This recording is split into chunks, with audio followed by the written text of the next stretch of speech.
Hello once again, hockey fans, and welcome to part 2 of our look at the great career of the one and only Chris Pronger.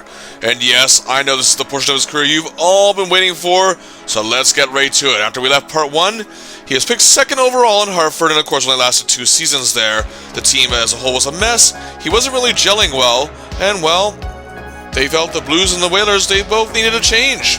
So here we go. Chris Pronger now in his third NHL season, joining the St. Louis Blues. And they were a team that indeed looked poised to be the team of the 90s, led by the Golden Brett and the most puzzlingly big winner of all time, Brett Hull. But by the mid-1990s, they had become a simply passable middle-of-the-road club who annually makes the playoffs.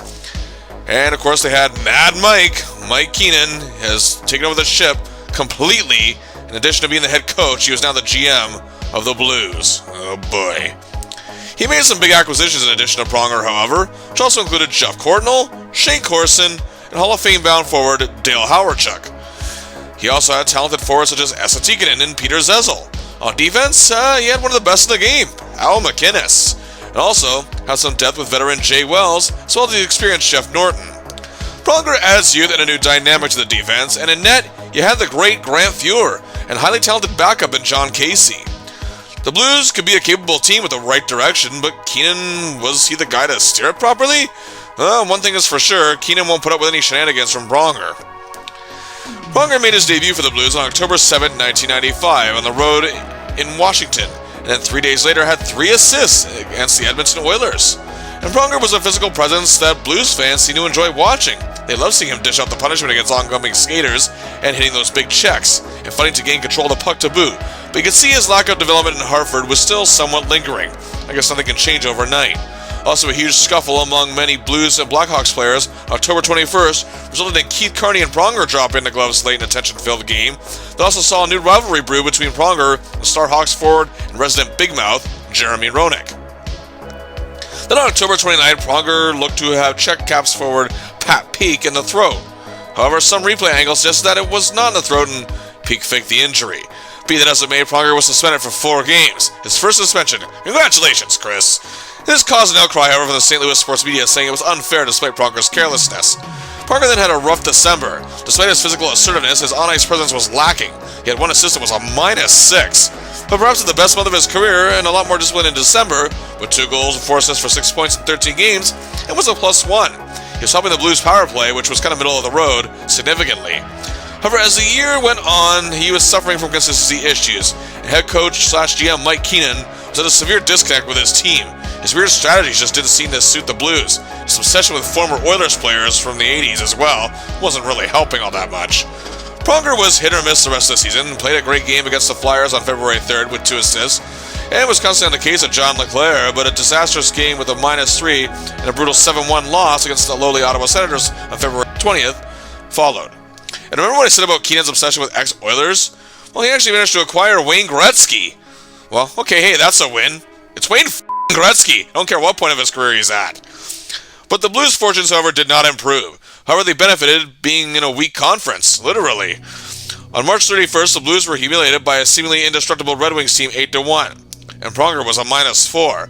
However, the very next game, the Blues woke up and scored a huge 6-3 upset win over the Colorado Avalanche on the road. Pronger played a beauty, not only with 2 assists, but constantly making the game hell for star forwards Joe Sakic and Peter Forsberg, and also not fearing enforcer Chris Simon. The Blues made the playoffs with a mediocre 32, 34, and 16 record. It's actually good enough for 5th place in the West. Imagine that today.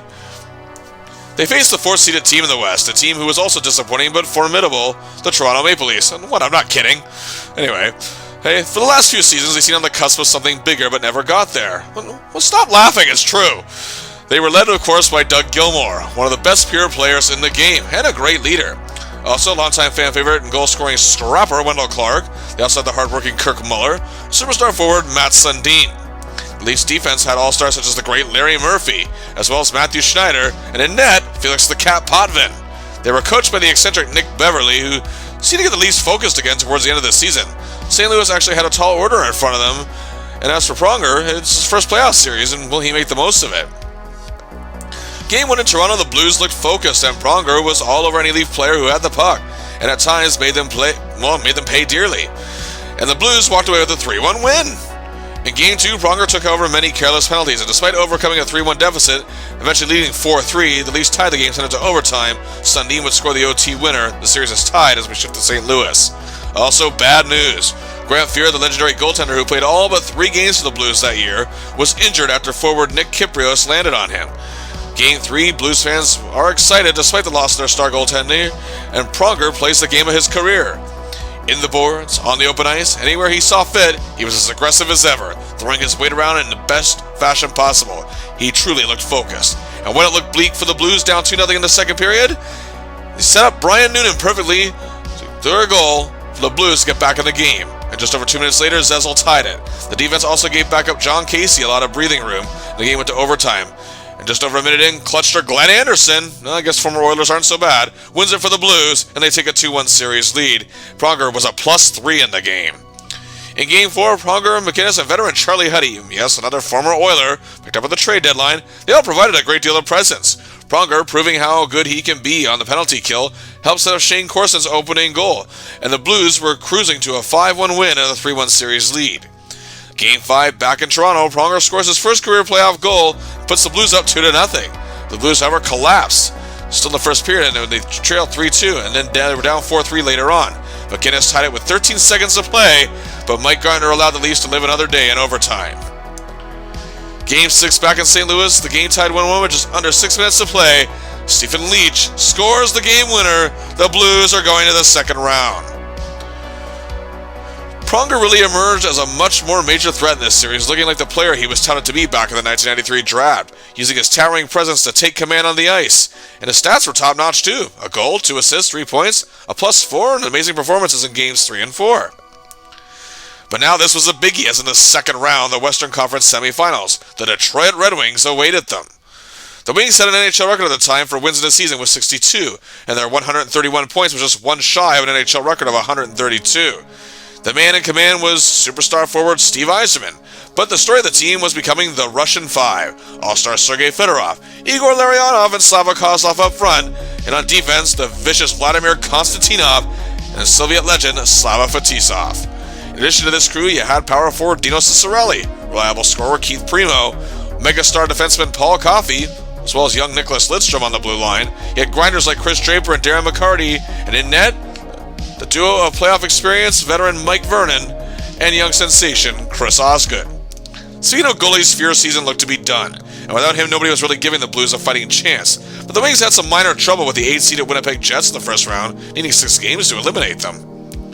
Game 1 in Detroit, the Pronger and the Blues defense show is holding their own, and our hero zeroes in on Yzerman a lot during this game and does not fear the onslaught of the Russian Five.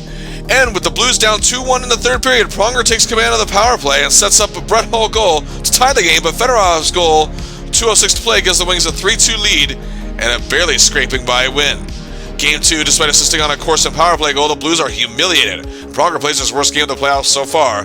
A score 8-3, the Wings take a 2-0 series lead. The Blues have been all but written off officially at this point.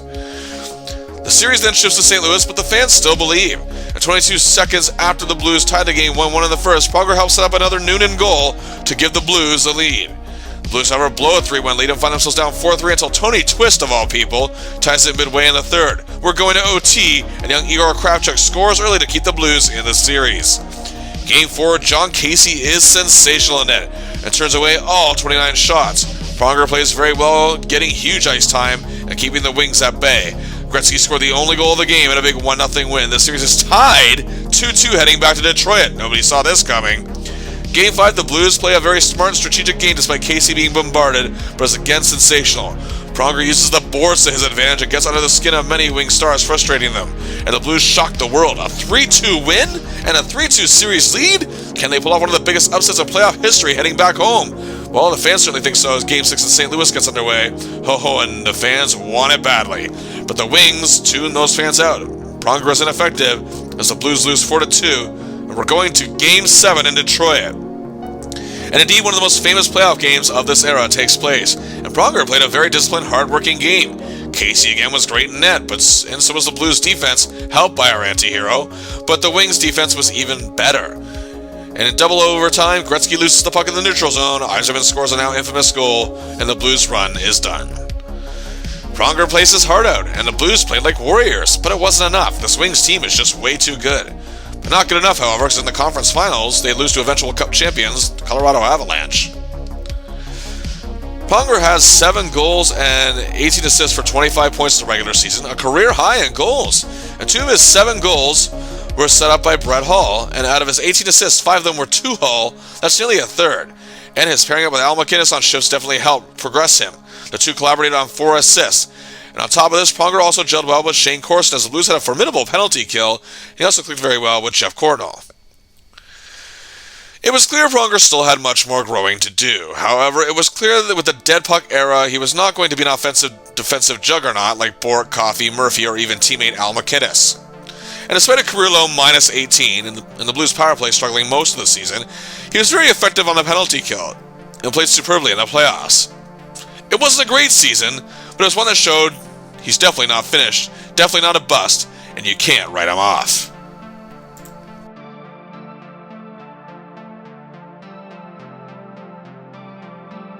However, the inner turmoil of the St. Louis Blues going into the 1996-97 season was giving the team a very bleak outlook. I mean, it's easy to see why. Mike Keenan had lost control of the team. Tension between he and franchise player Brett Hull was at a fever pitch, and now Blues fans were calling for his head. He failed to sign Wayne Gretzky, who then went to the Rangers. The Blues were in disarray, and Keenan was the major and, well, top reason for that. Despite this, there were still high hopes for Pronger in the upcoming season, which would be his 4th. After turning some heads in the playoffs, can he finally break out? Well, Pronger started his season right, with a goal and an assist, a 2.9 and an upset over the defending Cup champions, the Colorado Avalanche.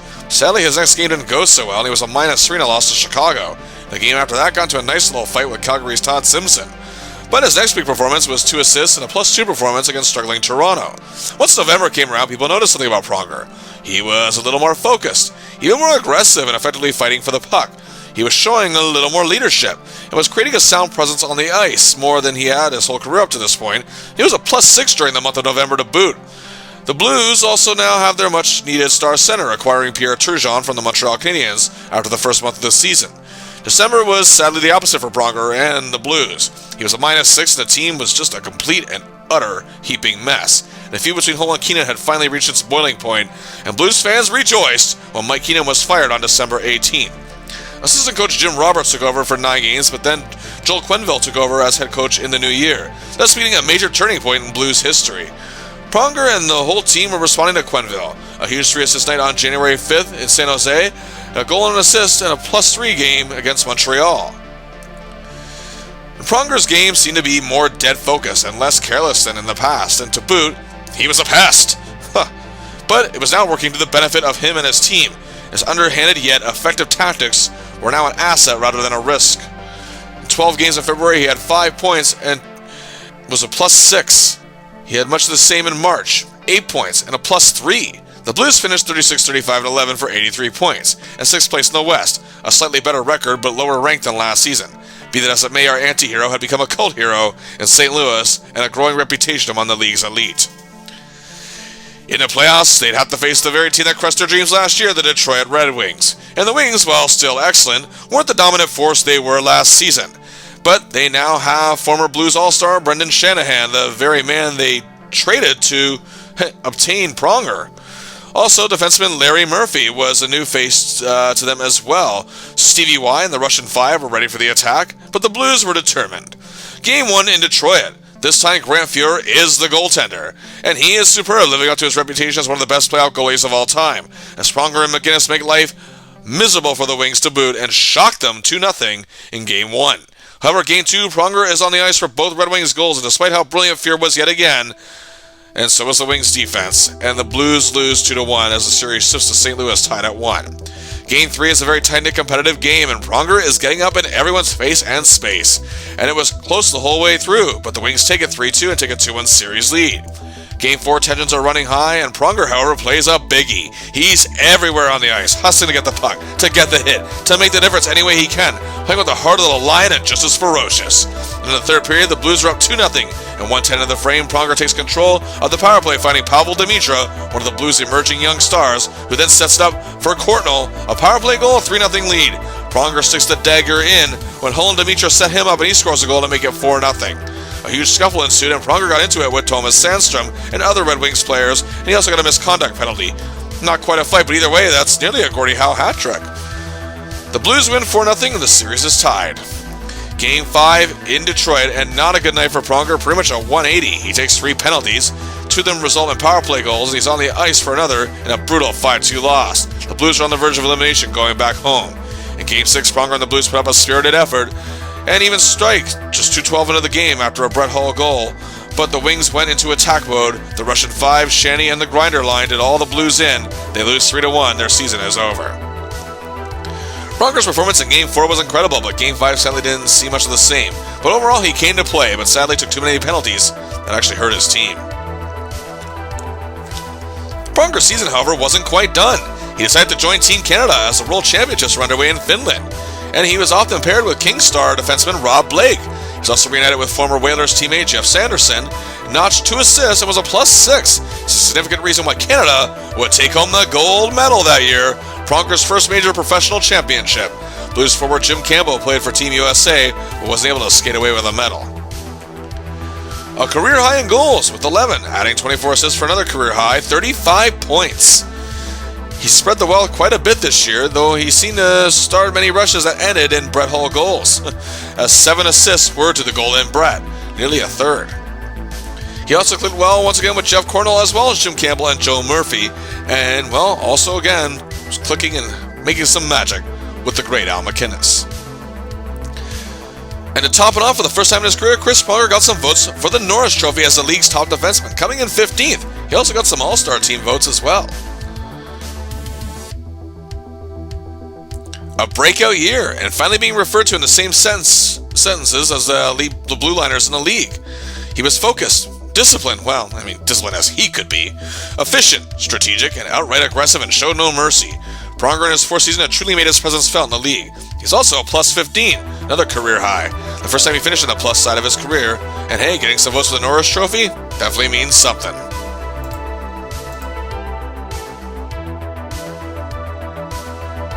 The St. Louis Blues finally looked to have direction. The stench of Mike Keenan was pretty much gone, and Joel Quenneville knew where he wanted to take things. A lot of it was going to center around Pronger and MacInnis, the star defensemen, and their star forwards, Hull, Turgeon, and Cornell, were going to be utilized to their utmost skills. And up-and-comer Pavel Demitra would also continue to develop, and adding to the defense was veteran all-star Steve Duchesne. Grant Fuhr was still the man between the pipes. Now in his 17th NHL season, he was still looking as good as ever, and Jamie McLennan was a reliable backup. And to top it off, Pronger proving himself last year had led to something big. He was named team captain, and his teammates were all for the decision. To begin the season in October, the Blues dropped their opener, but then won 7 in a row, and during the entire month, Pronger was brilliant. A goal, 3 assists, 4 points, and a +8. In addition to his rivalry with Jeremy Roenick and the physicality between them, he also got into a dandy of a fight with Ian LaPerriere of the Kings, and making sure that the likes of Shanny, Robitaille, Oates, and Forsberg were all paying a price for getting in his way, and paying dearly. He continued to roll into November, as St. Louis' power play, which had been struggling the last couple seasons, continued to improve drastically. He had a goal and an assist in a win over the San Jose Sharks, 2 assists and a +3 against the Dallas Stars. The Blues, they were for real. And Pronger was still proven to be dangerous on the penalty kill to boot. Into December, he continues to shine. Another 2-point night against the Devils in December. However, there were times his hothead would get to him. On a December 13th game against the Oilers, where the Blues would lose 4-1, after a roughing call, Pronger's temper got the better of him, resulting in a misconduct and a unsportsmanlike conduct penalty. A week later, his pesky ways drew the ire of Pittsburgh media after the Blues beat the Penguins 4-1 when towards the end of the game, seemingly sent a message, Pronger slashed and roughed up Ian Moran. And it wasn't a happy New Year in a loss to Detroit on New Year's Eve. Pronger took several penalties as he taunted the Red Wings fans the whole game, who sadly had the last laugh.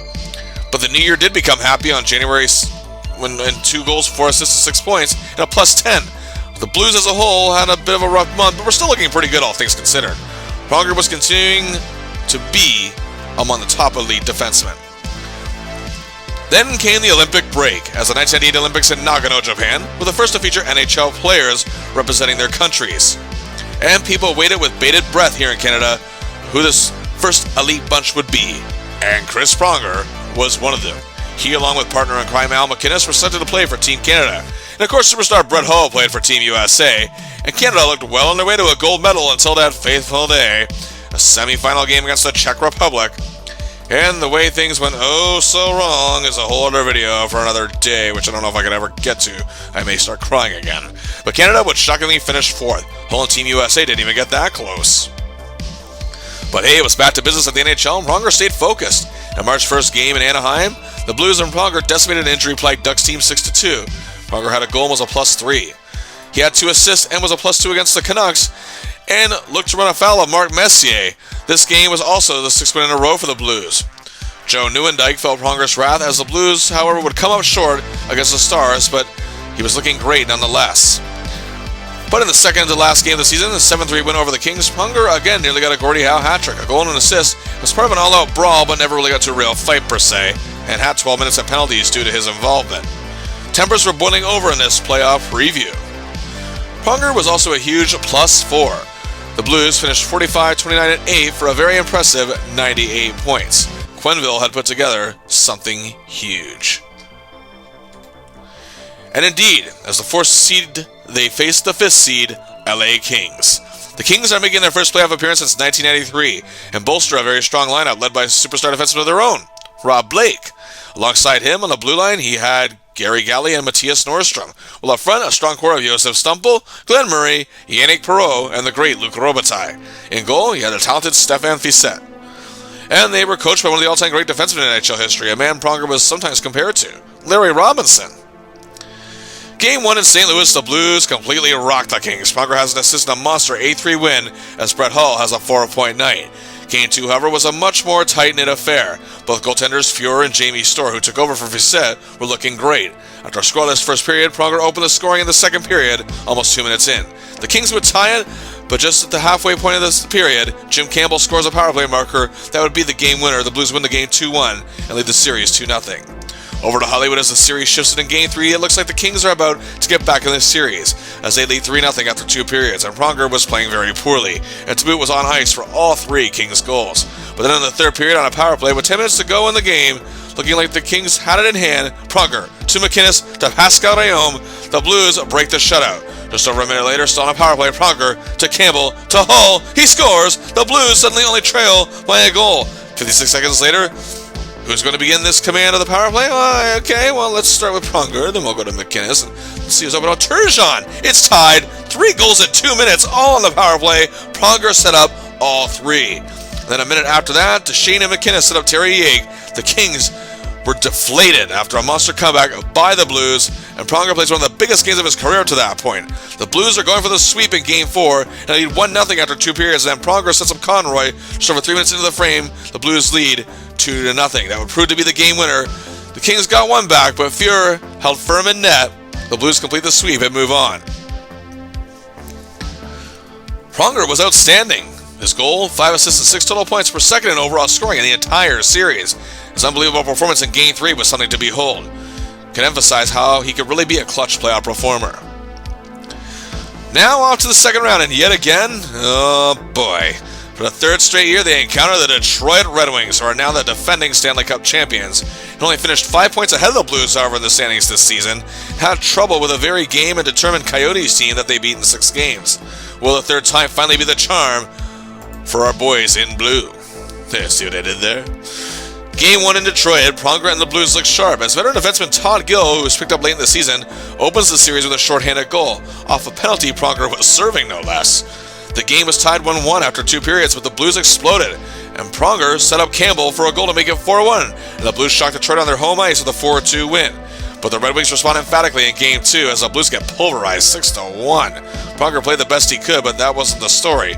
During the game, he took a puck shot right to the chest and collapsed. He tried to get up and skate, but collapsed again. The fans of Detroit actually fell silent.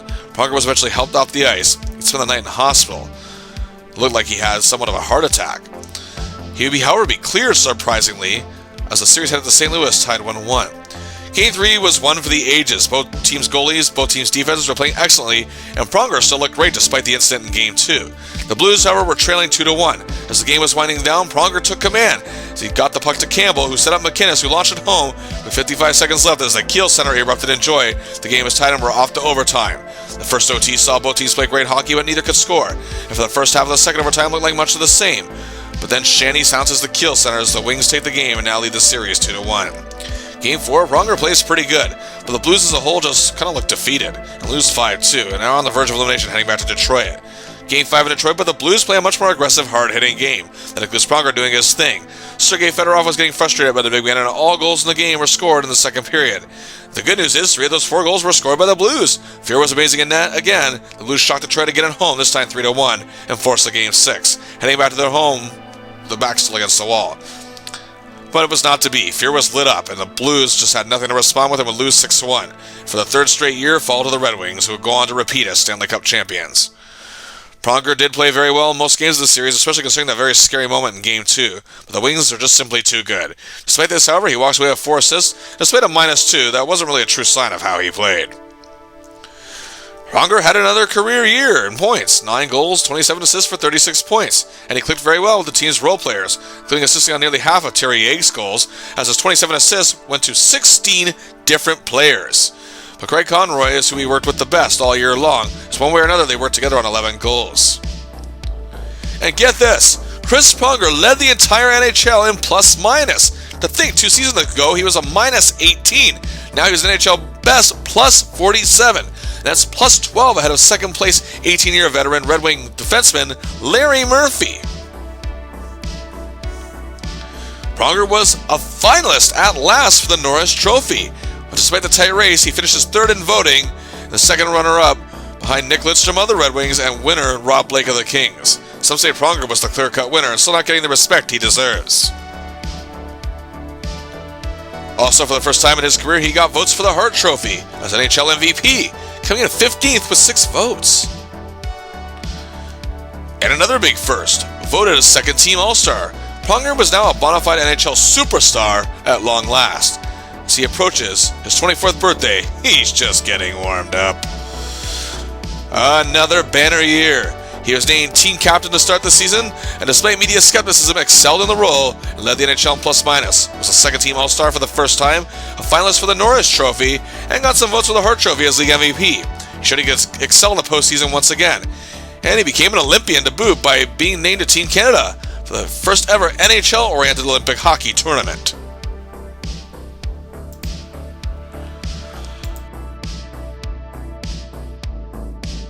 Going into the 1998-99 season, despite Pronger's career being on the upswing, the Blues got some bad news. After 11 seasons, Brett Hull left the St. Louis Blues and signed as a free agent with the Dallas Stars. Hull, of course, had become an icon in St. Louis and all across the NHL. He's right up there with Gretzky and Lemieux in terms of mainstream crossover appeal in the 1990s. He was a megastar. This was a huge blow and bad timing considering the Blues looked to have direction at long last. On top of that, they lost defenseman Steve Duchesne. They did, however, gain Scott Young, a 10-year veteran who was usually good for about 20-30 goals a year. But the loss of Hull was going to be a huge test. Pronger and the Blues looked a little sluggish, but they didn't crumble, and Pronger had 2 goals against the Flames on October 24th. And in November had a big 3-assist night in a win over Chicago, but 2 games later had 2 assists against expansion team Nashville. The Blues, however, could not get on a roll. Then on December 17th in a game against the Coyotes, the rivalry between Roenick and Pronger boiled over. Pronger took a stick and smacked Roenick dead in the helmet, a shot that seriously could have injured the star had it been anywhere else. The referees caught it and assessing him a 10-minute misconduct for intent to injure, and the league also caught this and suspended Pronger for 4 games. Many called the action careless and reprehensible, and the league was too light on Pronger. On December 28th, he returned, however, and stuck it to those who felt he deserved a harsher punishment, and scored 2 goals and an assist for 3 points in a win over the Red Wings. And in the new year, he continued to shine. 2 assists against the Predators, 2 goals and assists for another 3-point night against Chicago, another 2-goal game, this one against the Sabres. For the first time in his career, Pronger was selected to play in the NHL All-Star Game. Also, teammate and fellow Blue Liner Al MacInnis was selected to play in his 10th.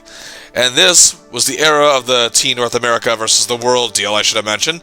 And Pavel Demitra, who was emerging as the top forward, was selected to play for the World team. Pronger played very well, notching 2 assists and an 8-6 win for North America. And one of the assists came on the final goal, All-Star game goal that is, a former teammate, Wayne Gretzky. It was a big night for our anti-hero. The season commenced, he had 2 assists in a game against Calgary. Shortly after the All-Star break, Pronger, however, suffered an injury in a game against the Sharks and would miss 11 games. He would return, but show no ill effects. He still looked great with 2 assists against the Flyers on March 16th. He was no April Fool, again notching 2 assists and went over Tampa Bay, but was also a +3. The Blues finished 37, 32, and 13 for 87 points. 11 less than last year, but still decent nonetheless. They survived the big changes, losing Hull. Also, Duchesne and Jeff Cornwell was gone most of the season with injury. Finishing 5th in the West, they were set to take on the 4th place Phoenix Coyotes, a rising team who only finished 3 points ahead of the Blues, so it's anyone's series to win. But you have to believe Pronger's actions against Roenick early in the season still linger in their heads. However, the Coyotes would be without Roenick, who was still out due to injury. And no, Pronger actually had nothing to do with that, I should reiterate. But they still bolstered a very talented lineup, including all-star Keith Tkachuk, perhaps the league's best power forward at that time, another great power forward, and veteran Rick Tocchet. You also had the hard-working defensive forward Dallas Drake, up-and-comers such as Daniel Briere and Shane Doan. A very strong defense of Teppo Numminen, Oleg Tverdovsky, Jyrki Lumme, and veteran journeyman J.J. Daigneault, who brings playoff experience. And at net, the Boulin Wall, Nikolai Khabibulin. Game 1 in Phoenix, Fuhrer is amazing in net, and Pronger and MacInnis tear it up, the latter of whom has a 3-point night, in on all Blues goals in a 3-1 win, as Pronger is a +2 as he dished out aggression on all Coyotes' top scorers, perhaps only wishing he could get to Roenick. In Game 2, MacInnis continues to play like a champion. Pronger is playing well too, showing no fear in the face of fellow big man Keith Tkachuk. The Blues are down 3-2 late in the game, and MacInnis sets up Demitra on the power play. The veteran blue liner has back-to-back 3-point games. Unfortunately, Shane Doan scores nearly 9 minutes into overtime. This series is tied 1-1 heading to St. Louis. Game 3 in St. Louis is a disaster early on. It's 4-0 early in the second period, and Grant Fuhrer is actually pulled from a playoff game, a sentence you don't really hear too much of. Early in the second period, tempers also flared, and a huge brawl ensued, and oddly enough, Pronger wasn't involved. He had 0 penalty minutes in this game. Either way, the Blues woke up as Pronger was showing no mercy for any Coyotes forward in the Blues zone. By early in the third period, the Blues had closed the gap to 4-3, but were never able to tie it, and would lose the game 5-4 and outtrail the series 2-1. In Game 4, the Blues defense was playing well, but Boulin truly was a wall in this game. The Blues would lose 2-1, dropping both games at home, heading back to Phoenix on the verge of elimination. Even the Blues' biggest fans didn't really hold out much hope here. Game 5, the Coyotes fans are ready for their first playoff series win since moving to Phoenix. And dating back to their days in Winnipeg, they hadn't won a playoff series, since 1987. The Blues bombarded Boulin, but there's no use it seemed. Halfway through the third period, however, the Blues finally saved their season. It's on the power play, Pronger to MacInnis, that trademark slap shot, it's tied, we head to overtime. And nearly 6 minutes in, Pronger assists on a Scott Young game winner! The Blues are still alive, heading back home for Game 6.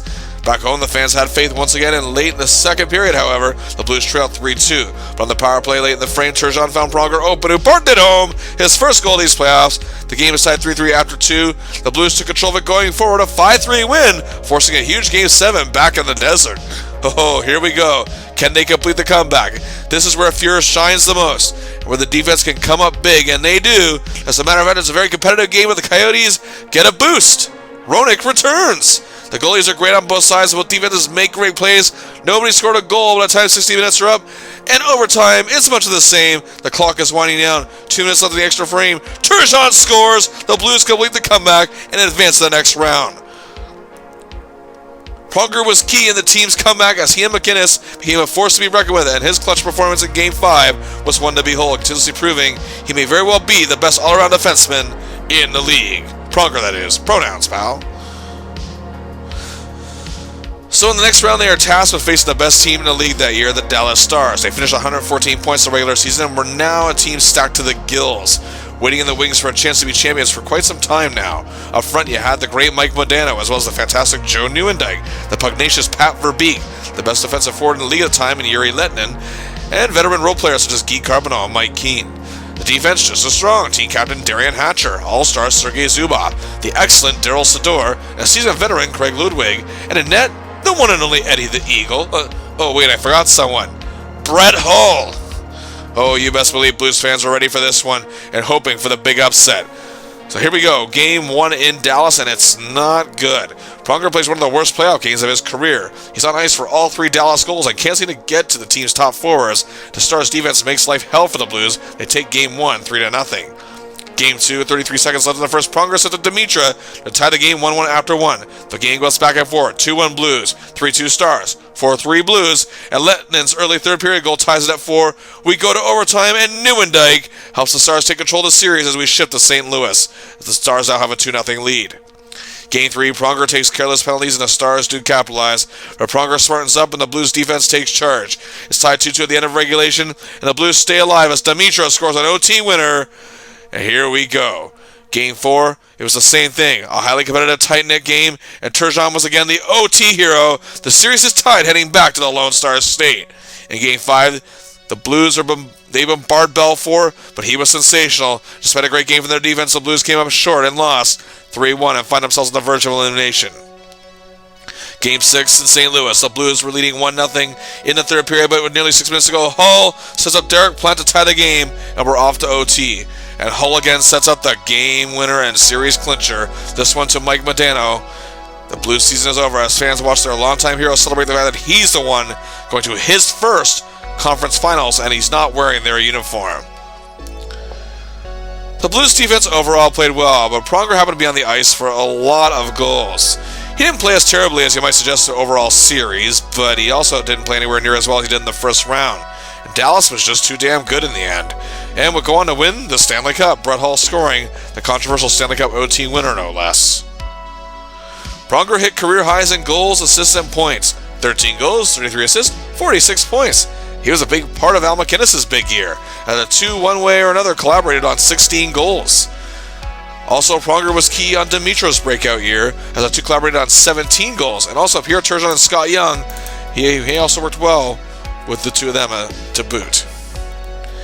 Missing 15 games likely cost Pronger some votes for the Norris Trophy, but he still just came in 4th place, just shy of being a finalist, garnering a huge 107 votes. The award went to teammate Al MacInnis, who actually won the award for the first time after 16 seasons. Another excellent year from Pronger despite missing 11 games due to injury and suspended for another 4, trying to injure Roenick. Career highs in goals, assists, and points, finished with a +3 and helped the Blues overcome the departures of players and injuries to boot, and was also key in Al MacInnis' career year. Little did we know what amazing things lay ahead the next season.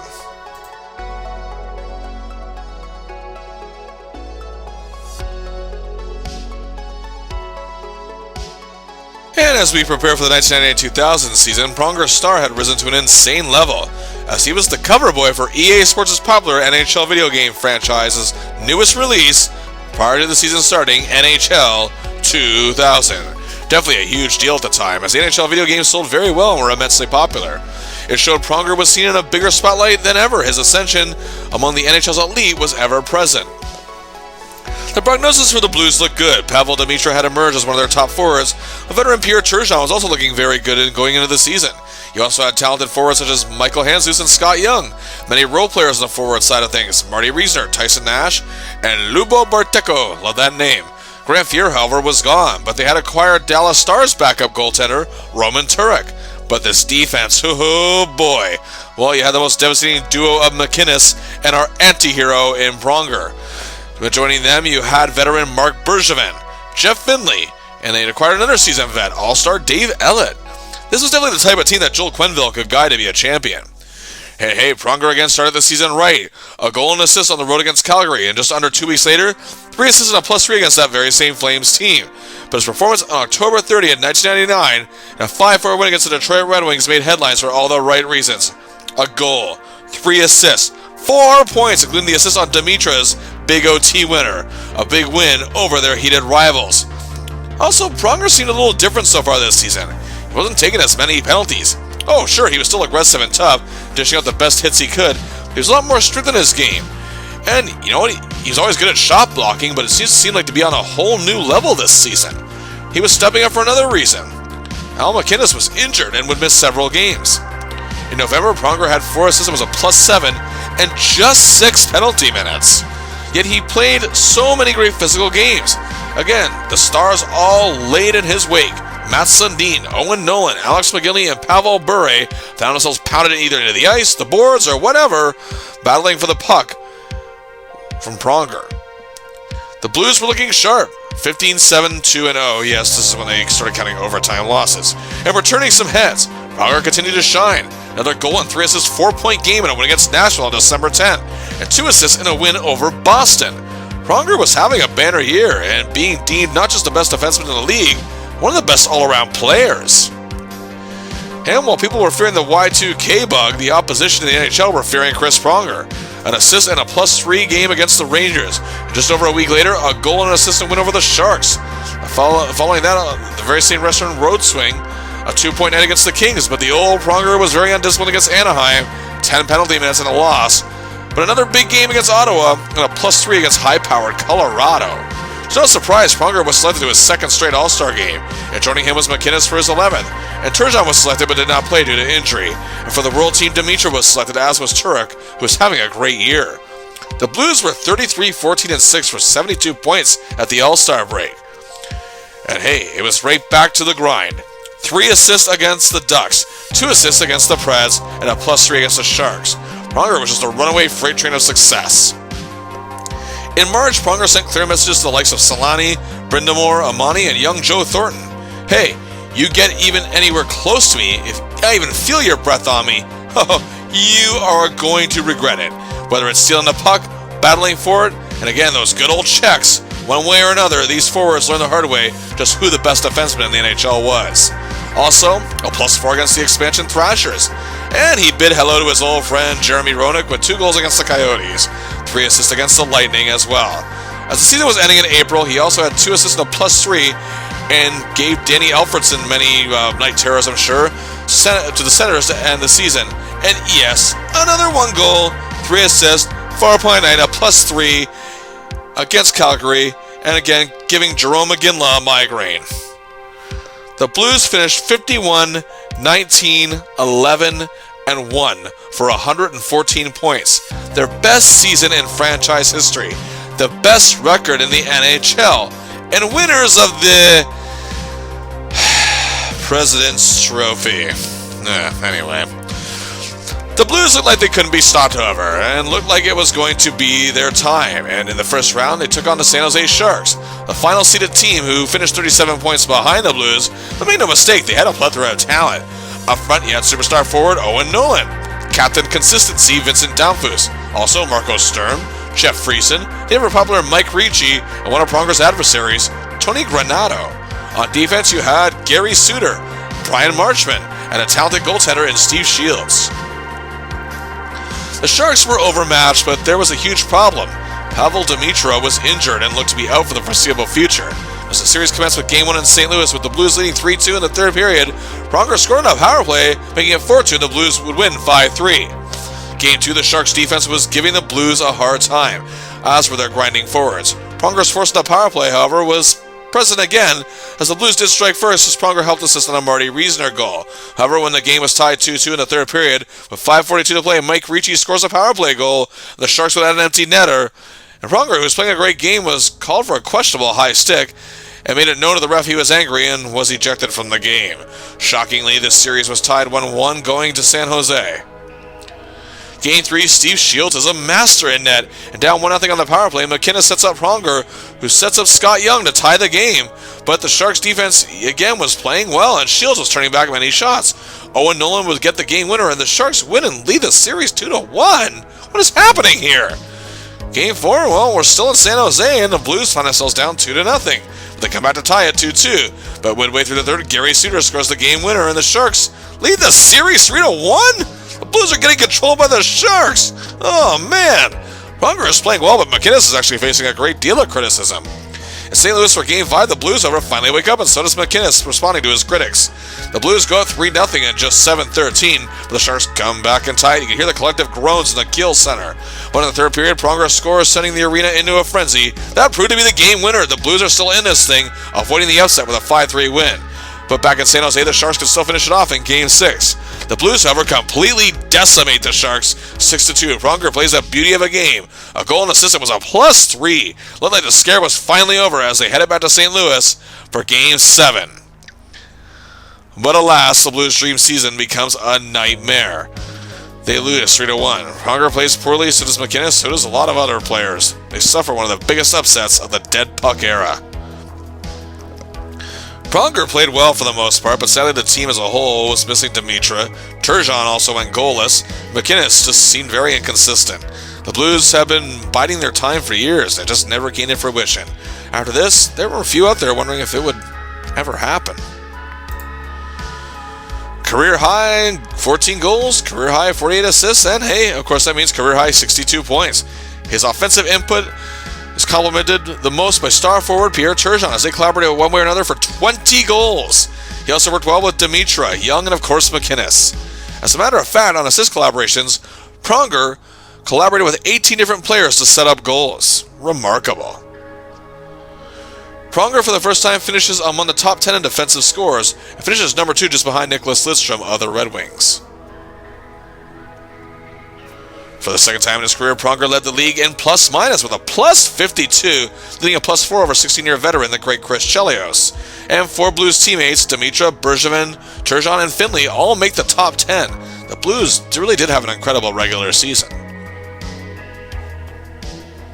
And hey, for the first time in his career, Pronger is a first-team All-Star. As if there was any doubt.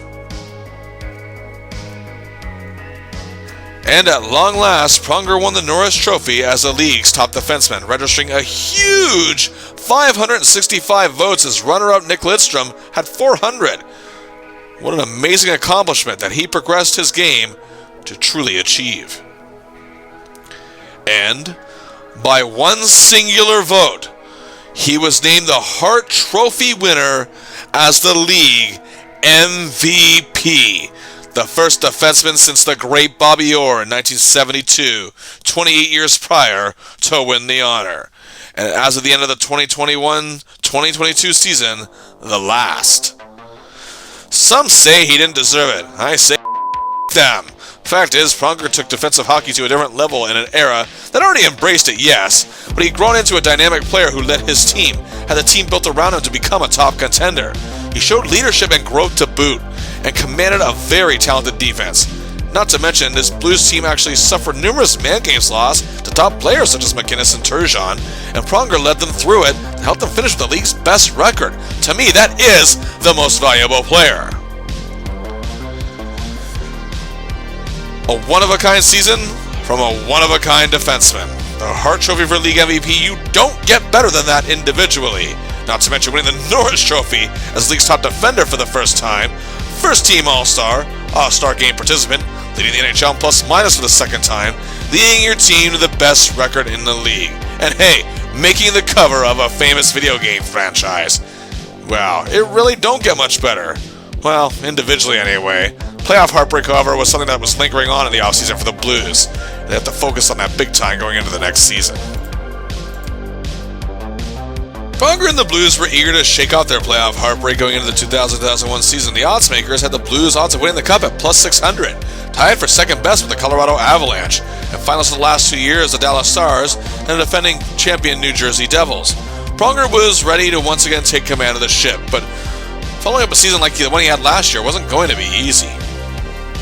Pronger started out the season looking strong, but during a game against the LA Kings, resident knuckle-dragger Kelly Buchberger hit Pavel Dimitra, prompting Pronger to jump off the bench and start pounding him with fists.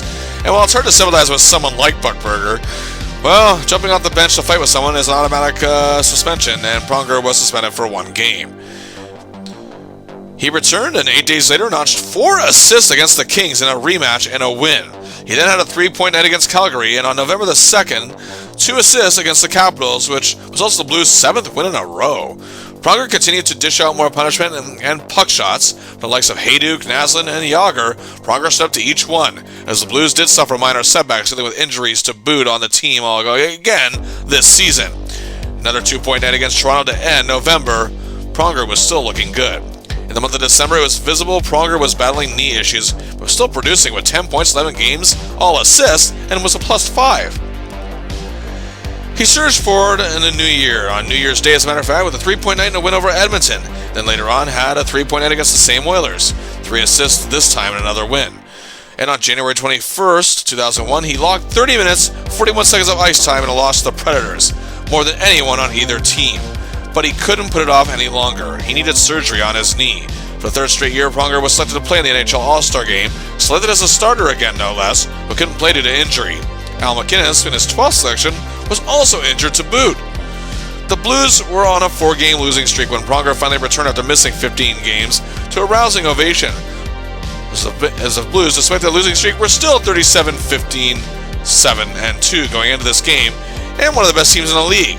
That their captain was back, and he was outstanding. A goal and 2 assists in a thrilling 3-2 overtime win, and again he assisted on Turgeon's game winner. Yeah, it was great to have him back, but he was gone just as quick. After a freak arm injury, after a neutral zone shot hit his arm, some thought he might be out for the season. But he persevered, and yes, he did miss another 15 games, but would return on April 1st. He was no fool, with an assist in a game against expansion Columbus. Followed that out with a goal and an assist in a tie against the Hurricanes. The Blues finished 43-22, 12-5 for 103 points. Down from last year, but still another 100-point season, and excellent considering man games lost again from key players. They finished 4th in the West. And oh boy, here we go. They faced the 5th place Sharks, the very team that shocked them last year. Now the Sharks are even better this year, so they had 95 points. They've added superstar forward Teemu Selanne and have a new star goalie in Evgeny Nabokov. Pronger's health was also a concern, as that of many Blues players, but they were here and accounted for, including 15-year veteran Scott Mellanby, who was out of the team for more depth late in the season, and longtime rival Keith Tkachuk was now a Blue.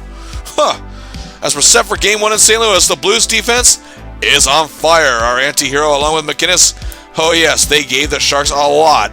And up 2-0 in the third period, Pronger sets up MacInnis on the power play to make it 3-0 en route to a big 3-1 win. Game 2 was a highly competitive affair, but Nabokov was a wall, and the Blues couldn't get anything by him. Pronger plays under Beauty, blocking shots, dishing hits, the usual. But Turek lets one past him. That's all the Sharks needed, a 1-0 victory. Here we go again, I'm sure some were thinking. Series was tied 1-1 heading to San Jose. Game 3, the Sharks smell blood and sense lightning striking twice, but the Blues go up 2-0 less than 5 minutes into the game and led 3-1 after the first period. Leading 5-3 late in the game, Pronger helped get the puck out of the zone and assisted on an empty netter for a 6-3 win, a huge game for the Blues who now lead the series 2-1. Game 4 was a different story. The Sharks played a smart game and Pronger was frustrated the whole game through with 10 minutes worth of penalties and a 3-2 loss. The series is tied 2 heading back to St. Louis for Game 5. The Sharks were now relying on backup goaltender Mika Kiprasov to get them through this series, and he plays brilliantly in Game 5. Pronger assists on the opening goal from Scott Young and plays a beauty of a game the whole way through. The game goes to OT, tied 2-2, and halfway through the frame, Bryce Salvador is the unlikely hero for St. Louis, and the Blues are in control of the series in the driver's seat and have the Sharks on the verge of elimination heading back to San Jose. Game 6, however, Nabokov is back in net, and he and Turk are putting on a show. No score after the first period. And Stillman gets a power play goal for the Blues, and less than a minute later, Pronger, Tkachuk, Dimitra, the Blues lead 2-0 after 2. Pronger is playing with all his heart and more, as is the whole Blues club. The Sharks do get one back, however, but the Blues hang on and win a nail-biter 2-1 and take the series in 6 games, avenging last year. Pronger was outstanding in this series. 4 assists and a +4, and played that hard-nosed hockey fans in St. Louis have grown to worship. An important playoff victory as the Blues, for the 4th time in 6 seasons since Pronger joined them, head to the second round. Oh boy, here we go. The 2-time Western Conference title holders, the Dallas Stars, who indeed won the Cup in '99, and yes, Brett Hull is still very much present on this team. And the Stars were every bit as much contenders as they were every year in the last few, with 106 points, their 5th consecutive 100-point season. Game 1 takes place in Dallas, and the Blues are dead focused, including Pronger, who is like a Terminator out there. He's after his targets and leaving a path of destruction in his wake. Up 2-1 in the second period, Pronger helps Dimitra set up Riesner. The Blues lead 3-1 en route to a huge 4-2 win to kick off the series. Game 2, the Stars come out flying, but Turek is putting on a clinic in net. In a very tight game, but the Blues shock everyone by pulling it off. A 2-1 win and a 2-0 series lead, taking both games on the road, and the hockey world is buzzing as they head back to St. Louis. The fact is, the Blues, they have not missed the playoffs since 1979. They haven't been in the conference finals since 1986. The fans are rabid for Game 3, but it does not look good early. The Stars go up 2-0 on a Brett Hull goal, no less, that draws ire and boos from Blues fans. However, a Jordan Heck power play goal made it 2-1 after 2, and with 2:15 to play, Alex Kavanaugh ties the game and we're off to overtime. This is the Stars' specialty. They have so many great clutch players such as Hull, Neuendijk, Jamie Langenbrunner, 17-year veteran Kirk Muller, who's also known to come up big in the clutch. And hey, the Blues, however, they have their fair share of clutchers as well, we need to remember. The Blues defense, however, gave Roman Turek a lot of protection, not allowing these star clutchers to get in his way. And, well, the few times they did, however, Pronger was like an octopus out there. His Stars were unable to get to the goalie all that often thanks to Pronger's play. The first overtime, however, saw nothing, but halfway into the second overtime, Corey Stillman blows the roof off the arena. The Blues are on the verge of a sweep. Then in Game 4, the Stars fire away at Turek, but he's turning away just about everything. The game was scoreless after one period, as Belfour was also a wall in net. But after Kavanaugh opened the scoring on a power play, Pronger, Al, Kachuk, it's a goal! The Blues lead 2-0, but it's 2-1 late and the Stars aren't quitting. Turgeon sets up Pronger, who parks it home! His first goal of the playoffs. Scott Young adds an empty netter. 4-1 Blues, a shocking series sweep. And for the first time in 15 years, the Blues are headed to the Western Conference Final, and the reign of the Dallas Stars, top of the West, is over. Pronger again was outstanding. And now a Conn Trophy for playoff MVP rumors were swirling if he keeps this up. 3 goals, another +4, and an amazing performance in the fourth game. The dreams of last year were a step closer to becoming a reality this year. Yeah, but it wasn't going to be easy, because awaiting them in the conference finals, the NHL's best team in the regular season, the Colorado Avalanche, who finished with 118 points. And you want to know why that is? Let's see. Joe Sakic, check. Milan Hajduk, check. Peter Forsberg is out of action. This could be big for the Blues. But they still have Alex Tanguay, Chris Drury, and role players such as Jean Podine and Stefan Yell. Can't get much better than that. Oh, defense. Oh, yeah, defense. Rob Blake, check. Adam Foote, check. Martin Skula, John Clem. Who am I leaving out? Yes, 22-year veteran and all-time great Ray Bourque, the inspirational leader of this pack, looking for his first Stanley Cup. He's 40 years old, playing like he's 20. But you can't get any better than that, right? Oh, wait, they got Patrick Waugh on net. Yes. But the Blues are up to the task, looking for their first Stanley Cup appearance since 1970, and obviously hoping for the franchise's first ever title. Here we go, Game 1 in Denver, and it's a disaster. The Blues are destroyed 4-1. Pronger nor the best of the team really play that bad, really. It's just the Avalanche play a perfect game as you can get. They launched everything at Waugh, but he stopped 30 shots. Game 2, our anti-hero and the Blues work even harder, but the Avalanche are just too damn good. A 4-2 loss, Waugh turning away would-be goals. Now down 2-0, shifting back to St. Louis, Quenneville is trying to implement new strategies. Now, obviously they need to keep bombarding Waugh, but he wanted Pronger, MacInnis, and the Grinders to be the shadows of star Avalanche forwards. Don't give them any breathing room whatsoever. And they gave Joe Sakic a very long night indeed, but the Avs led 3-2 late in the game. But with 5:43 to play, Pronger took command, setting up Jamal Myers for a goal, and we're off to overtime. The first overtime saw nothing, but the Blues are launching an all-out attack on Waugh, and Sakic and Hajduk only combined for 3 shots the whole game, as forwards can't get to Turek. Finally, a double overtime clutcher Scott Young scores halfway in his jubilation, as the St. Louis Blues are still in this series. It looks bad in Game 4, and back to reality, it seems the Avalanche take a 3-0 lead. A Sakic has broken free. However, 2 Turgeon tallies in the second. A Myers goal less than a minute into the third, where it's 3-3. We're off to overtime again. But this time the crowd goes silent as Yell scores the Avalanche, and they take full control of the series. The Blues are on the verge of elimination, headed to Denver. Brent Johnson starts the game in goal for the Blues, and he is outstanding, but again, so is Waugh. It's scoreless after the first period. In the second, Hajduk scores for Colorado, but just over 2 minutes later, Salvador scores for the Blues, but the goalies keep pushing, and so do the defense, and nobody scores in the third. A third straight overtime goal, but it just takes 24 seconds for Joe Sakic to end the Blues season. Pronger again was great, but it was just a matter of the Blues simply running into a better team, which seems to be becoming a common theme, as the Avalanche went on to the Stanley Cup and won it. Sadly, the one year they were supposed to be the better team, they couldn't even get past the first round, is what you got to think about after all this. But be that as it may, this actually still gave Blues fans hope that they made this deep of a playoff run for the first time in 15 years. Even after the playoffs were over, Pronger's plus 10 was still tied for 4th best, along with New Jersey's Brian Rafalski. Teammates Scott Young and Pierre Turgeon also finished in the top 10 in that category for the playoffs. In just 51 games, Pronger had 8 goals and 39 assists for 47 points. Very impressive. And again, he and MacInnis, despite injuries, are still the most destructive duo in the league. MacInnis, in addition to assisting on half of Pronger's goals, collaborated with him on 9. In total, they teamed up for 17 goals, despite all the games they missed. All the while, Pierre Turgeon was a major collaborator, also teaming up for 9 assists, and in total, teamed up with 15 goals with Pronger. And then there's Scott Young, who led the whole team in goals with 40, and Pronger's 9 assists, meaning that he nearly assisted on a quarter of Scott Young's goals in just 51 games.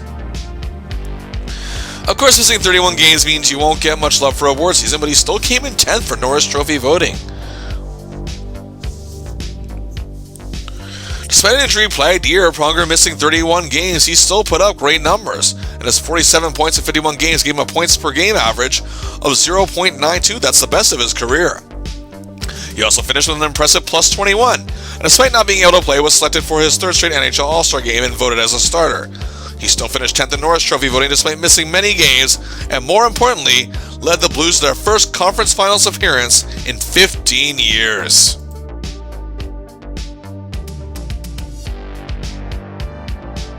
It was a mix of skepticism and optimism that the Blues could get the job done in 2001-2002, but changes were a-coming. Pronger's goal was to simply stay healthy, but the Blues lost Turgeon to the Dallas Stars. They did, however, obtain Doug Wade, an all-star center with the Edmonton Oilers, who has 10 years NHL experience.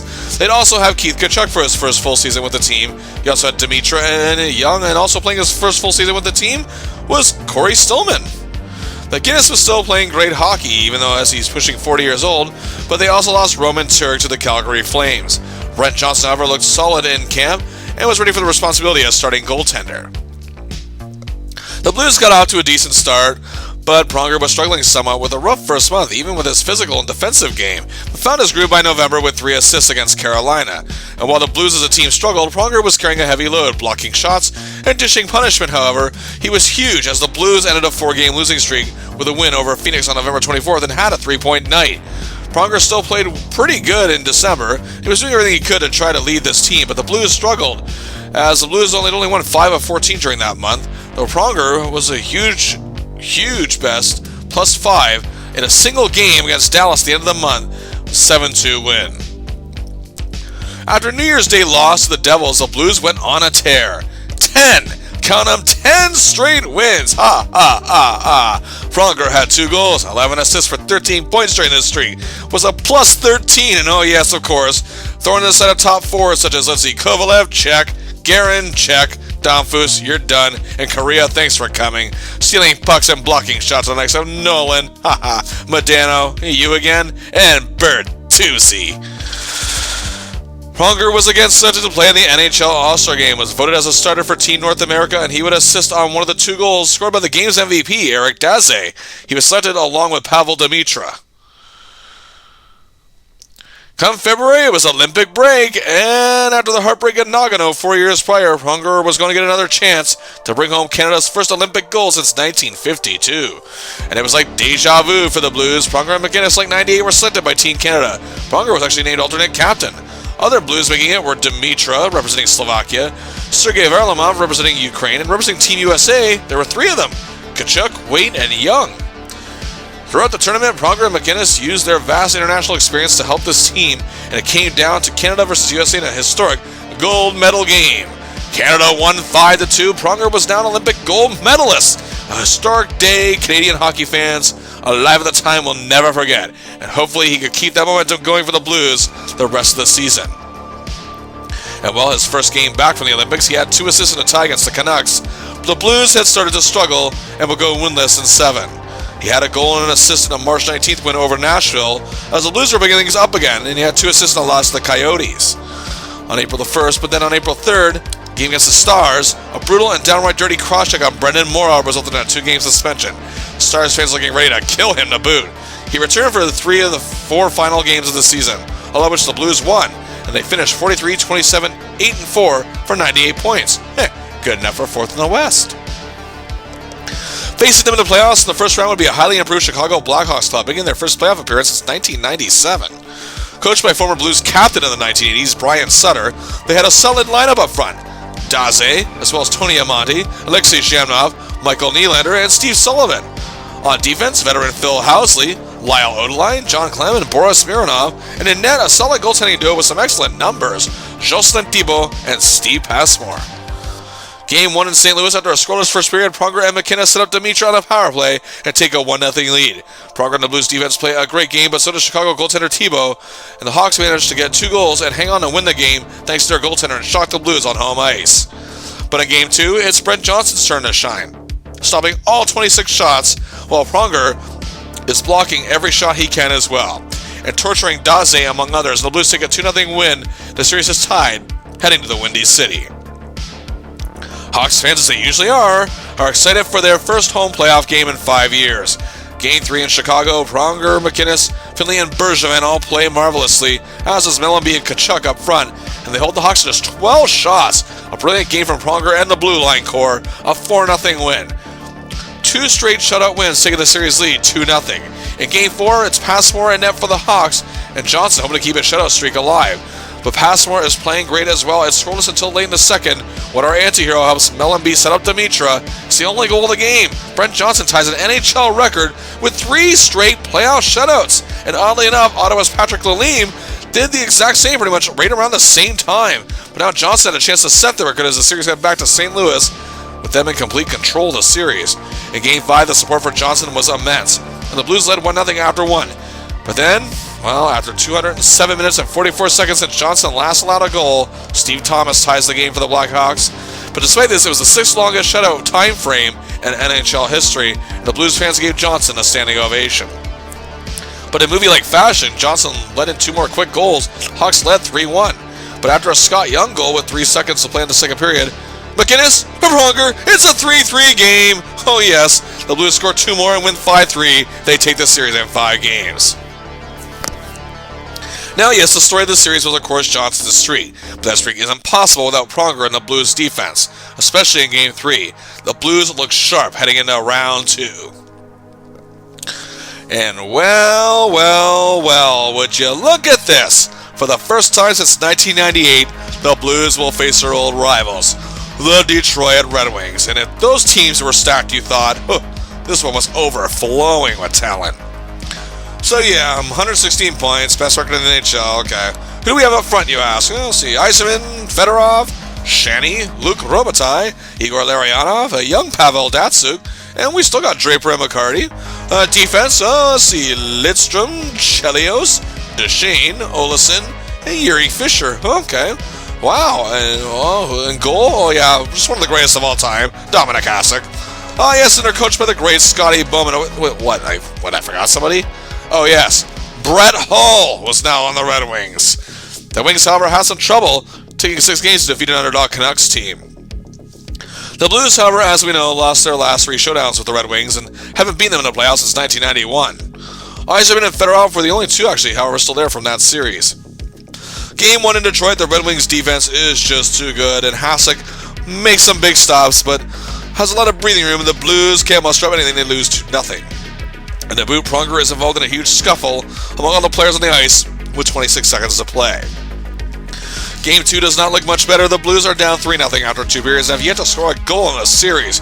However, Pronger assists on Mellanby's goal 47 seconds into the third, but the Wings are a wall after that, despite Mellanby getting another goal with 41 seconds to play. It's too little, too late. The Blues lose 3-2. They are down 2-0 heading home. Game 3, the Blues are done playing nice as they hit their home ice and just destroy the Wings. Oh, they plucked them, did they ever. Pronger is outstanding. 3 assists. Some of the most brutal body checks you've seen. Doing all he can, not allowing the Wings near Johnson.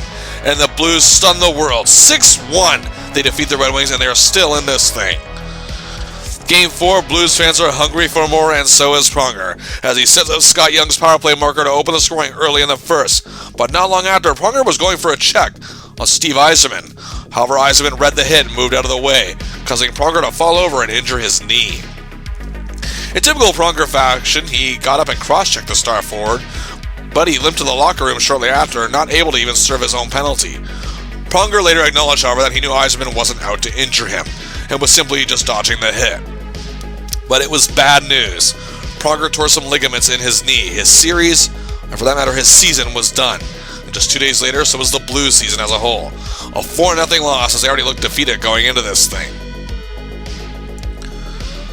Pronger was great in the series before his injury. His Game 3 performance was likely the best playoff performance of his entire career at that point. But sadly, it comes to a heartbreaking end.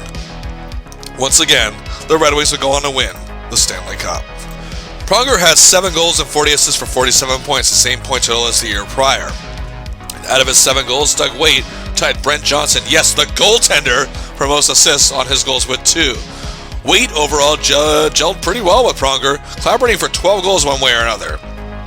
Nearly a quarter of Pronger's 40 assists went to Keith Tkachuk, and more than a quarter of his assists were also alongside Pavel Demitra at 11. Clicking with all the top forwards, he also is still doing well with Al MacInnis, and Corey Stillman also developed good chemistry with Pronger. Pronger also finished tied for 8th in defenseman scoring, just 1 point ahead of teammate Al MacInnis among defensemen. Pronger finished 5th in Norris Trophy voting with 62 votes, faring much better than he did the prior season. Hey, what can you say? Another excellent year for Pronger. Another major sports championship, that being an Olympic gold medal, part of that infamous 2002 Team Canada squad, which totals 13 Hall of Famers and about a few more he can make an argument for. It was a better year overall than last season, as he finishes also with a plus 23, tied for 8th in defenseman scoring. His second time in the top 10 in that regard, as a matter of fact. Finishes 5th in Norris Trophy voting, better than the 10th the year prior.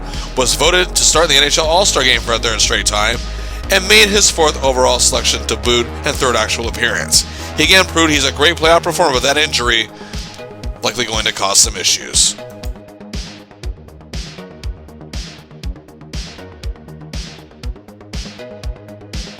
The prognosis did not look good. Pronger needed some major surgery on his knee and was going to miss some significant time.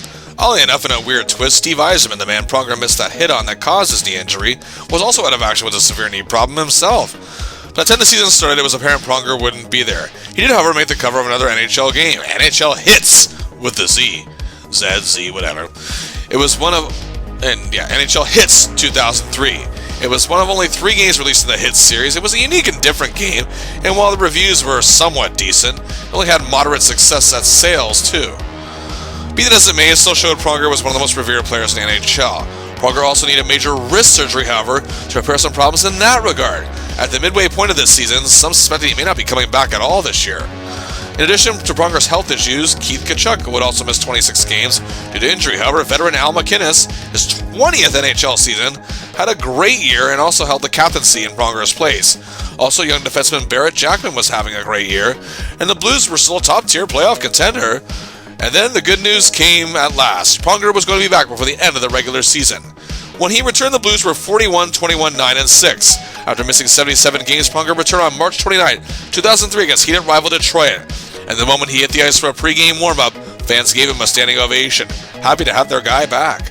And down 2-0 in the first period, the crowd erupts when he scores a goal, but unfortunately the Blues would get destroyed 6-2. As a matter of fact, they go winless in all 5 games Pronger plays. Even a good performance against Chicago with 2 assists, still lost the game, and you could see Pronger was saving most of his physicality for the playoffs.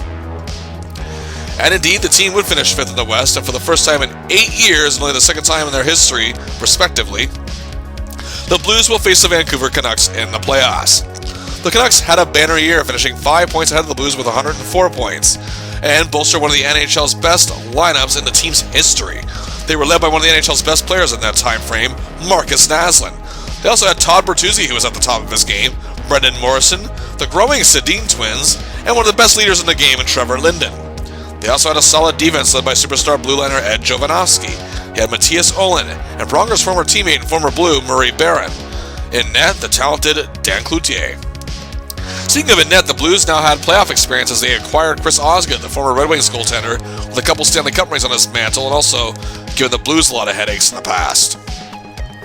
Will the Blues' time ever come, many were wondering. Though since Pronger joined them in the prior 7 seasons before this, 5 of their playoff losses were to eventual champions. But either way, they wanted their time to be now. Game 1 in Vancouver, the true Chris Pronger comes out for this one. He is just everywhere you need him to be, doing everything he can. The Blues stun the Canucks. Pronger has 2 assists in the game, and the Canucks are humiliated 6-0 on their home ice. Game 2 is a different story. While Pronger and the Blues still play well, the Canucks undergo a different strategy, and Cloutier is great in net. And the Canucks win a tight battle 2-1. Series is tied heading to St. Louis. Pronger and the defense again are on fire as Game 3 commences, and the Canucks can barely get to Osgood. And while they do, they get 1 goal. The Blues get 3 and take a 2-1 series lead with a 3-1 win. Game 4, the Blues are poised to take control, and that's exactly what they do. Down 1-0 in the second period, Pronger scores to tie the game. Then he sets up the first of 2 Martin Raczynski goals as the Blues win 4-1. And Osgood is bombarded, and he plays amazing in net. And they're in the driver's seat with a 3-1 series lead. This could be huge. However, Game 5 back in Vancouver, the Canucks won't go so quietly. And this time, Osgood can't withstand the barrage in a 5-3 loss. Back in St. Louis for Game 6, the Blues could wrap up the series at home, but they fall apart and trail 4-1 after 2 periods. What is going on? They give the fans hope, but their comeback bid falls short. They lose 4-3. We're headed to Game 7? Oh, boy. Here we go. A collapse. Pronger plays a brutal game, as does their whole defense, which has seen a collapse as a whole in these last 2 games. The Blues blow a 2-game series lead, having the Canucks on the verge of elimination. Canucks win Game 7, 4-1, and take it. Pronger looked great in the first 4 games, especially Game 1. While he wasn't terrible, his presence was barely anywhere to be found as the Blues just completely dissolved. And now the Blues fans were calling for the head of Joel Quenneville. Something had to give. The Canucks would actually go on to lose in a 7-game series in the next round in an upset to the Minnesota Wild. Well, obviously there's not much here. Pronger played just 5 games, had a goal and 3 assists for 4 points. Still not bad. Obviously, this means Pronger doesn't get any votes for any awards, which means for the first time since the 95-96 season, he's not registered a single vote for the Norris Trophy.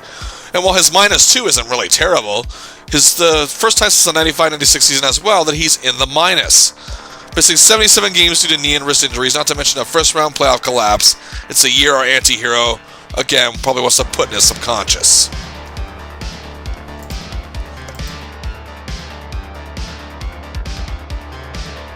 Many wonder what Joel Quenneville's future would be regarding the 2003-2004 season, but he was brought back. As for Pronger, the task ahead of him would be a tough one, as he only played 12 combined regular season and playoff games the year prior. Usually a season like that just spells disaster, as many compare it to Bobby Orr and knee problems he started having at a young age. But Pronger's entering his 9th season with the Blues and 11th in the league. The anticipation was building. However, the Blues season got off to a bad start with some bad news. In the 3rd game of the year, where Pronger had an assist in a loss against the Predators, Al MacInnis played his last NHL game, as problems with his vision were the result of a detached retina, and he would never see action.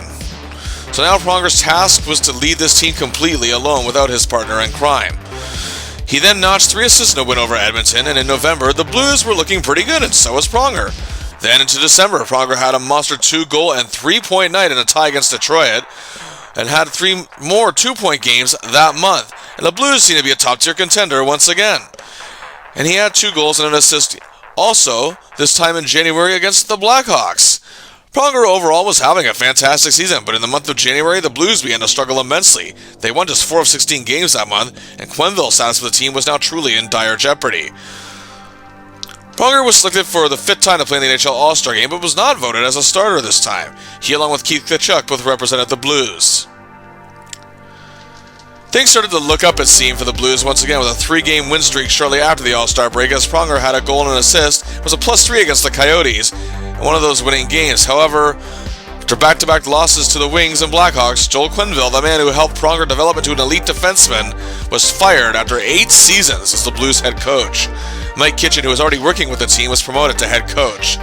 The Blues woes continued after Quenneville's last 2 games. The Blues would go on a winless streak totaling 7 games. There was nothing wrong with Pronger's play. He was actually playing amazing, but he had a much heavier load to carry due to his team's internal issues. But he showed he was up to the task and was still one of the best in the league. The Blues then picked it up with a 6-game unbeaten streak as March wore on, where Pronger excelled. However, he also, got suspended once again because he decided to throw a kick, a kick, to Calgary Flames forward Viel Nieminen. And he was striving, however, to get his team back where they should be as a top-tier contender. And in that stretch, Pronger did have 5 assists in the streak and was a +6. He was later had a 3-assist night against the Ducks. The Blues finished 39, 30, 11, and 2 for 91 points. That was good enough for 7th in the West. And they went 10, 7, and 4 since the coaching change. Awaiting them in the playoffs was a very good San Jose Sharks club. The team had their best season in franchise history with 104 points, led by the likes of Patrick Marleau and Jonathan Chichu, possessing veteran leadership with Vincent Damphousse and Mike Ricci. The Sharks were a very tightly ran ship. On defense, a very underrated bunch. Kyle McLaren, Scott Hannon, Mike Rathje, and Nabokov was still their top goaltender. Game 1 in San Jose, Nabokov and Osgood were great in net, but both teams' defenses were amazing as well. Pronger zeroed in on Marleau. There was no score by the end of regulation, but midway through the OT period, Nico Dimitrikos wins it for the Sharks. In Game 2, Pronger does not play very well. Marleau gets a hat trick, and our anti-hero has to be close to an NHL record for unsportsmanlike conduct penalties at this point in his career. Gets one here and has 12 total penalty minutes in a 3-1 loss. The Blues trail 2-0 in the series heading home. Game 3, Pronger and the Blues blue line, however, are on point as they give the Sharks a lot to handle. And NHL's journeyman extraordinaire Mike Sillinger gets a hat trick for a 1 Blues win. They stay in the series. Game 4, both teams are driving hard for the win, but the Blues are down 3-1 after 2 periods. However, Pronger set up Dimitra 34 seconds into the 3rd period and cut the lead to a goal, but the Blues would lose 4-3 and face elimination heading back to the Bay Area. In Game 5, the Sharks play a brilliant strategic game, and the Blues season for a 2nd straight year ends in the 1st round. The Sharks win the game 3-1 in the series in 5 games. Pronger played well in some games and not so well in others. It was more a matter of the Blues were just a very incomplete team at this point. Years of waiting in the wings and years of biding their time to be champions, it just wasn't happening. And little did we know that on April 15, 2004, Pronger had played his last game in a Blues uniform.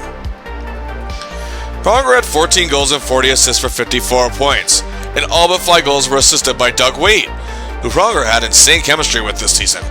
He was also his top assist collaborator with 8, and in total they teamed up for one way or another for 22 goals. Keith Tkachuk, however, was Pronger's favorite to deliver to, assisting on 9 of Tkachuk's 33 goals, not far off from a third, and they teamed up for 21 goals. Also, Dimitra and he had a great year together, teaming up for 17 goals one way or another. So again, Pronger still clicking with the top forwards. For the 2nd time in his career, Pronger finished 2nd in defensive scoring, tied with the great Scott Niedermayer of the Devils. His 54 points was just 4 shy of league leader Sergei Gonchar. Pronger, for the first time since winning the award in 2000, was a finalist for the Norris Trophy, coming in 3rd, and voting as the 2nd runner-up with 345 votes, as Scott Niedermayer ran away with the award, winning his first in 12 seasons. Also, for the first time since winning the Hart Trophy in 2000, he also got some votes, coming in 16th with 29 total votes. And for the 3rd time in his career, he made an All-Star team, a 2nd All-Star team selection. It was a year that tested Pronger. He lost his defensive partner, and the team as a whole was slowly starting to crumble from the inside. But as a leader, he persevered, and he no doubt deserved the recognition he got, being named a 2nd team All-Star and once again returning to the top tier of Norris Trophy voting, and finally getting some Hart Trophy votes again as well, as his value to the Blues just could not be understated. But nobody expected this to be the end. Pronger was set to play in the 2004 World Cup of Hockey, but he missed out due to injury, pulled out of the tournament, thus missing his chance to win his 3rd professional international championship and 4th overall of his career, as Canada would win the tournament. It looked as if Pronger was still going to be in St. Louis come the 2004-2005 season. The only problem was, there was no 2004-2005 season because of the season-long lockout. Bettman. Most players went overseas to play hockey, but Pronger decided to heal up and rest up for when NHL action returned. But then something unexpected happened.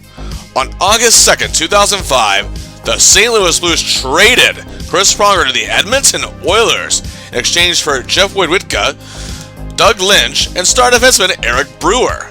The Blues were having some financial issues, and again, internally, they were falling apart. They simply couldn't afford the star defenseman anymore. And after a lockout, the dead puck era was going to die. Some say, thank God. Now with the game about to undergo a change and Pronger about to enter his 12th NHL season, how would he fare? Can he adapt to this new game? Are his injuries still lingering? Yes indeed, the salary cap era has arrived. So after 9 illustrious seasons in St. Louis, going from a kid not yet living up to his promise to arguably the best defenseman in the league at the time, it all comes to an end. And yeah, this picture, it says a lot, but let's talk about it a bit. So many great accomplishments. First team All-Star, second team All-Star twice, 4 All-Star game appearances, 5 selections and voted as a starter 3 times, led the NHL in plus-minus twice, a 2-time Olympian with a gold medal in 2002, also a World Hockey Championship gold medal, Norris Trophy winner as the league's top defenseman, and there's the first defenseman in 28 years, and as of 2022, the last to win the Hart Trophy as league MVP that same year in 2000. Oh, and who can forget being the cover boy of NHL 2000 and even the short-lived NHL Hits video game series.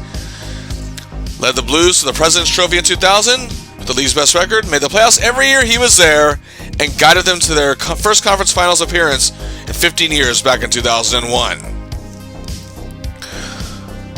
Pronger went down as one of the most popular players in the history of the St. Louis Blues and definitely one of the greatest. But sadly, like many before him and some after even, the Blues weren't able to reach the promised land. The Blues retired Pronger's number 44 on January 17, 2022. And that does it for our look at Chris Pronger's tenure with the St. Louis Blues. But stay tuned, he is just getting warmed up with causing more of a stir in the NHL.